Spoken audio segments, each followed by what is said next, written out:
There is a massive, viral, toxic, contagious trend spreading through social media that I see more and more often.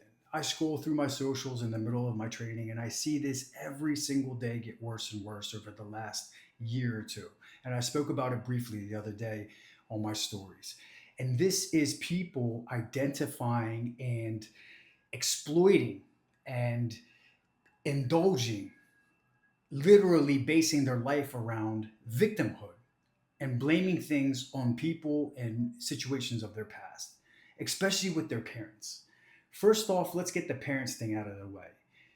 Anybody who's around my age, 45 years old, 40, even 35 or 30, 10, 15, 20 years ago, there was no podcasts, there was no reels, there was no online books or read something on your little digital pad at the pool or in the middle of sitting on the couch watching TV with your family. They had no information.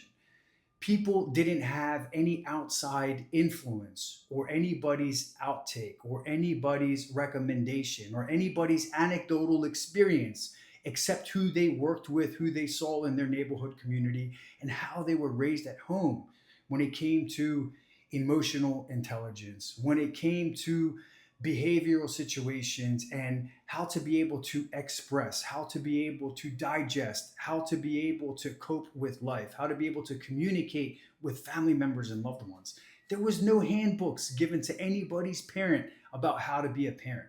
They had to pay rent, pay the bills, take care of each other, take care of the house, make sure that there was food on the table, make sure that the laundry was done, make sure you didn't fail out of school, stayed out of jail, got to your soccer practice, to your tutor, to your piano classes.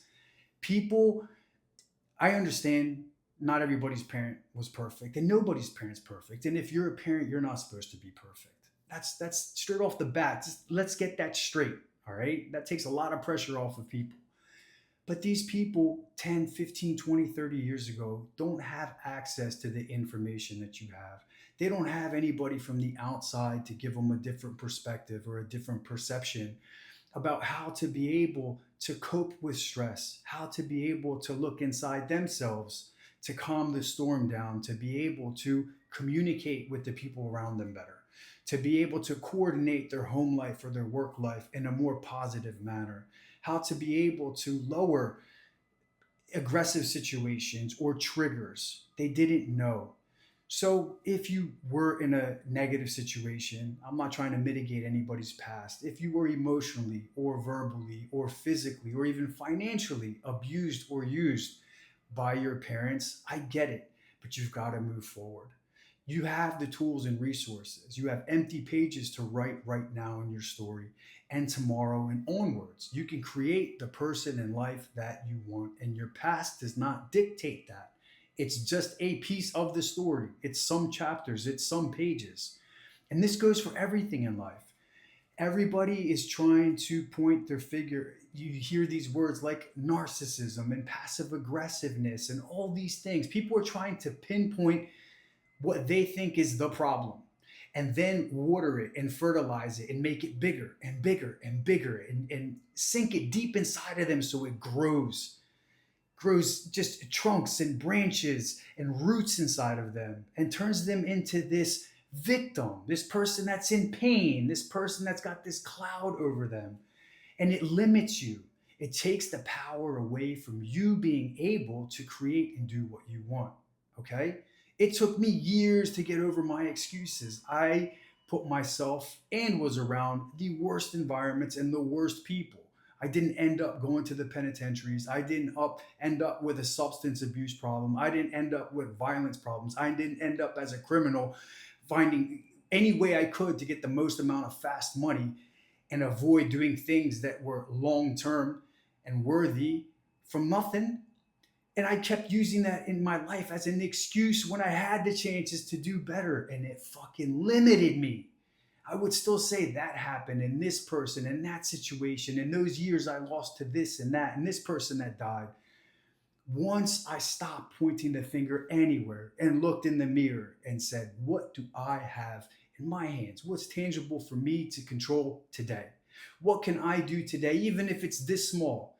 If I can stay consistent with this for a couple of days and build from that, then search for the next resource, the next skill set, the next tool that I can implement. And that's how you create an amazing life. And I went not 100% better, 500% better. I surpassed everybody in every situation of everybody that had everything handed to them with no obstacles, just by always looking in the mirror. I'm not going to blame anybody. I'm not going to point the finger at anybody. And this is the gift that all of us have that we don't use. We always want to snap and point the finger at somebody else or some past situation, and it limits you. It's like you're drinking the poison hoping somebody else feels it. People have problems at work, they lose jobs, deals go bad, people screw them over. And I spent last 18, 19 years coaching people trying to get over limiting beliefs and obstacles. And they hold so dear to this pain. They want to get some sort of redemption. They want to get some sort of a conclusion or closure. And I'm trying to teach people and teach anybody who's listening to this that it doesn't matter. That person's still going to be that person. You're not going to change them. You're not going to get closure by trying to prove to them that they hurt you, upset you, scammed you, conned you, lied to you, cheated on you, betrayed you, whatever it was, misused you, abused you, your parents. You need to think about your life. You have so much power. You have so much ability. You have so much capability. You have so many possibilities that you can actually realistically produce and create when you give yourself the power and take it away from those people, places, and things that have happened to you. I know it's easy to make a post for sorrow and get pats on the back. I know it's easy at the dinner table or at the bar with your colleagues to say that story so people sympathize for you. And it takes accountability away. And it takes that self-respect and that self-belief and lowers it, because you have this crutch that you're leaning on, and people see you as somebody who's wounded, or you see yourself as being wounded, and you play it small and you play it safe, and there's no risks, there's no losses, and you're like, if I stay like this, then I won't create that, and I might lose it. I might not change my body, my mind, my health, my income, my relationship situation, my logistics situation, where I work, where I live, how I travel. And then people are going to put me up on this level, and then I'm going to be expected to stay here. It's easy to play it small down here, but there's no rewards here. You lose. You lost in the past to that situation, and then you lose again without that person in the story at all. That fucking sucks. So just be mindful. You're going to see a lot of people using this to get a lot of views and a lot of likes, and it sounds relatable. They're going to twist that story. They're going to put sprinkles on it to sound just like your situation. What happened with you and your boyfriend, you and your ex-wife, you and your boss, you and your mom, or you and your stepdad. And it's going to make you just feel like, yes, someone gets me. This has worth in this world. Forget it. Just move past it. Forget all the psychological bullshit that comes with it. I just want you to understand that you have the power. If you give it to these situations, you're going to lose so much out of life. You're squeezing your fist, hoping that someone else feels that pain, and they don't care. I know, even after I fixed my life and I wasn't an asshole, I still had asshole tendencies. And I thought I was serving justice. So when someone did something morally, ethically wrong, and I ran my hands and feet through their face and their mouth, it didn't change nothing. As soon as their face got back to normal and the swelling and the bruises and the blood healed up, they did the same shit to somebody else. They disrespected, hurt, steal, lied, cheated, okay? Dishonored someone else's loyalty. I didn't change them. Change comes from within. Our external world will be a reflection of our internal state.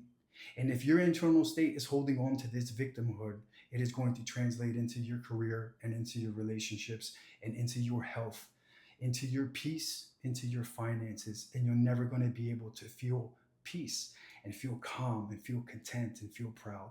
And I think everybody with the information that's out there compared to the people in the past that didn't have it or never used it or never looked at it should give that to themselves. And that's my message to you guys.